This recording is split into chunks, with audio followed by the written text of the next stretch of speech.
नमस्कार दोस्तों, आपका स्वागत है हमारे वीडियो में। तो आज हम द्रौपदी के चरित्र की बात करेंगे। संभवतः द्रौपदी भारत की वह प्रथम महिला है जिसके 5 पति थे या वह 5 पुरुषों के साथ रमण करती थी। लेकिन सबसे बड़ा सवाल यह है कि क्या आज के लोग यह समझते हैं कि द्रौपदी ने विवाह तो सिर्फ अर्जुन से ही किया था, तो क्या उसका रिश्ता सभी के साथ नहीं था? पांडवों को 12 वर्ष का वनवास और 1 वर्ष का अज्ञातवास मिला था। इस दौरान 5 पांडव एक कुम्हार के घर में रहा करते थे और भिक्षाटन के माध्यम से अपना जीवन यापन करते थे। ऐसे में भिक्षाटन के दौरान उन्हें द्रौपदी के स्वयंवर की सूचना मिली।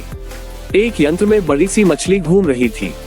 उसकी आंख में तीर मारना था और वह भी तैलपात्र में उसकी परछाई देखकर। यह भी कि एक नहीं, पूरे 5 तीर मारना थे। अर्जुन ने यह प्रतियोगिता जीत ली। तब जरासंध, शल्य, शिशुपाल तथा दुर्योधन, दुशासन आदि कौरव भी उपस्थित थे। उस दौरान बहुत विवाद हुआ क्योंकि 5 पांडव ब्राह्मण वेश धारण कर पहुंचे थे। लेकिन श्री कृष्ण के दखल से आखिर द्रौपदी का विवाह हो गया। 5 पांडवों से उसका विवाह कैसे हुआ या 5 पांडवों की वो पत्नी कैसे बन गई, यह बहुत लंबा किस्सा है। कहते हैं कि द्रौपदी अपने पिछले जन्म में बहुत सुंदर युवती थी। सर्वगुण संपन्न होने के कारण उसे योग्य वर नहीं मिल रहा था, इसलिए उसने भगवान शंकर की तपस्या की और तब शंकर जी प्रकट हुए। उस समय द्रौपदी ने हड़बड़ाहट में 5 बार वर मांगे, इसलिए उसे शिव जी के वरदान के कारण इस जन्म में 5 पति प्राप्त हुए। जब भगवान शिव ने द्रौपदी को 5 पति प्राप्त होने का वरदान दिया था, तब वह भी ये जानते थे कि उसे अपने 5 पतियों के साथ पत्नी धर्म निभाने में समस्या होगी। इसलिए उन्होंने द्रौपदी को ये वरदान भी दिया कि वह प्रतिदिन कन्या भाव यानी कौमार्य को प्राप्त कर लेगी। इसलिए द्रौपदी अपने 5 पतियों को कन्या भाव में ही प्राप्त हुई थी। हालांकि कहा जाता है कि संतान को जन्म देने के लिए भगवान श्री कृष्ण ने उससे ये सुझाव दिया कि हर साल वह पांडवों में से किसी एक के साथ ही समय व्यतीत करे।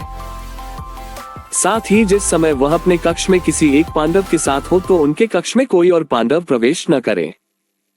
यदि कोई पांडव ऐसा गलती से भी कर लेता है तो उसे 1 वर्ष का देश निकाला भुगतना होगा। माना जाता है कि द्रौपदी, जो 5 पांडवों की पत्नी थी, 1-1 साल के समय अंतराल के लिए हर पांडव के साथ रहती थी। उस समय किसी दूसरे पांडव को द्रौपदी के आवास में घुसने की अनुमति नहीं थी। इस नियम को तोड़ने वाले को 1 साल तक देश से बाहर रहने का दंड था। एक बार यह दंड अर्जुन को भुगतना भी पड़ा था।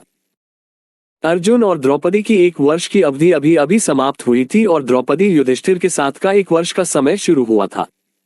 अर्जुन भूलवश द्रौपदी के आवास पर ही अपना तीर धनुष भूल आए, पर किसी दुष्ट से ब्राह्मण के पशुओं की रक्षा के लिए उन्हें उसी समय इसकी जरूरत पड़ी। अतः क्षत्रिय धर्म का पालन करने के लिए तीर धनुष लेने के लिए नियम तोड़ते हुए वह द्रौपदी के निवास में घुस गए। उस दौरान द्रौपदी युधिष्ठिर साथ में थे। बाद में इसके दंडस्वरूप अर्जुन 1 साल के लिए राज्य से बाहर चले गए। इसी 1 साल के वनवास के दौरान अर्जुन की मुलाकात उलूपी से हुई और वह अर्जुन पर मोहित हो गई। ऐसे में वह उन्हें खींचकर अपने नागलोक में ले गई और उसके अनुरोध करने पर अर्जुन को उससे विवाह करना पड़ा। कहते हैं कि दोनों 1 वर्ष तक साथ रहे। अर्जुन और नागन्या उलूपी के मिलन से अर्जुन को एक वीरवार पुत्र मिला जिसका नाम इरावान रखा गया। द्रौपदी के 5 पुत्र थे। द्रौपदी ने 1-1 वर्ष के अंतराल से 5 पांडव के 1-1 पुत्र को जन्म दिया था। लेकिन दुर्भाग्य की इन 5 पुत्रों को अश्वत्थामा ने मार दिया था। द्रौपदी और सत्यभामा संवाद। एक दिन की बात है, पांडव और ब्राह्मण लोग आश्रम में बैठे थे। उसी समय द्रौपदी और सत्यभामा भी आपस में मिलकर एक जगह बैठी थीं। दोनों ही आपस में बातें करने लगीं। सत्यभामा ने द्रौपदी से पूछा, बहन, तुम्हारे पति पांडवजन तुमसे हमेशा प्रसन्न रहते हैं। मैं देखती हूँ कि वे लोग सदा तुम्हारे वश में रहते हैं। तुम मुझे भी ऐसा कुछ बताओ कि मेरे श्याम सुंदर भी मेरे वश में रहें। तब द्रौपदी बोली, सत्यभामा, ये तुम मुझसे कैसी दुराचारिणी स्त्रियों के बारे में पूछ रही हो? जब पति को यह मालूम हो तो वह अपनी पत्नी के वश में नहीं हो सकता। तब सत्यभामा ने कहा, तो आप बताएं कि आप पांडवों के साथ कैसा आचरण करती हैं? उचित प्रश्न जानकर तब द्रौपदी बोली, सुनो, मैं अहंकार और काम क्रोध को छोड़कर बड़ी ही सावधानी से सब पांडवों की स्त्रियों सहित सेवा करती हूँ। मैं ईर्ष्या से दूर रहती हूँ। मन को काबू में रखकर कटु भाषण से दूर रहती हूँ। किसी के भी समक्ष असभ्यता से खड़ी नहीं होती हूँ। बुरी बातें नहीं करती हूँ और बुरी जगह पर नहीं बैठती। पति के अभिप्राय को पूर्ण संकेत समझकर अनुसरण करती हूँ। देवता, मनुष्य, सजा धजा या रूपवान कैसा ही पुरुष हो, मेरा मन पांडवों के सिवाय कहीं नहीं जाता। उनके स्नान किए बिना मैं स्नान नहीं करती। उनके बैठे बिना स्वयं नहीं बैठती। जब जब मेरे पति घर में आते हैं, मैं घर साफ रखती हूँ। समय पर भोजन कराती हूँ। सदा सावधान रहती हूँ। घर में गुप्त रूप से अनाज हमेशा रखती हूँ। मैं दरवाजे के बाहर जाकर खड़ी नहीं होती हूँ।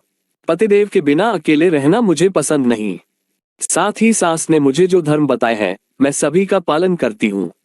सदा धर्म की शरण में रहती हूँ। तो दोस्तों, ये थी द्रौपदी की कहानी। अगर आप ऐसी ही वीडियो देखना चाहते हैं तो हमारे चैनल को सब्सक्राइब करें। Bye bye.